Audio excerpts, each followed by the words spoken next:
turn to power generators during these difficult times. They can create dangerous living conditions quickly when not used properly. A family is counting their blessings after carbon monoxide exposure at a local apartment complex. Houston firefighters say a woman died and several others were hospitalized from the carbon monoxide.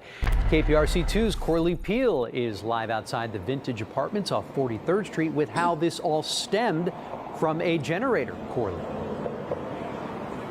Andy, I spoke with the manager at this apartment complex, and he tells me someone used a generator inside their apartment. And I spoke with a woman who says she and her sons were exposed to carbon monoxide for 6 hours before they were rushed to the hospital. Amanda Mata is still shaking after her near-death experience with carbon monoxide. I thought it was something that we ate. Mata says she and her 3 young boys woke up to firefighters banging on her door. He came in. 5 seconds later, he said, no, you need to wake them up now. You need to get out of the apartment now. She and her boys were rushed to the hospital. We were shaky, sweaty, clammy. Firefighters say a woman in her 20s died and roughly 6 people were hospitalized. The apartment manager tells me the woman was staying in the unit with 4 to 5 other people. This generator was found inside their closet with the door shut. He says the generator was used after power went out during Wednesday's storm.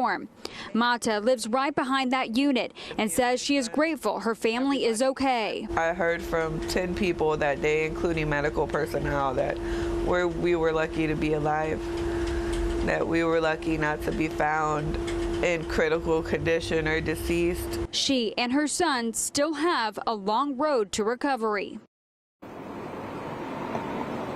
And doctors told Amanda Mata that she and her sons will have to go to the doctor frequently over the next year just to make sure that they are okay. I also spoke with Chief Pena with HFD, and he wants to remind people to never use generators inside your home. Those remain outside 20 feet away from anything. Andy?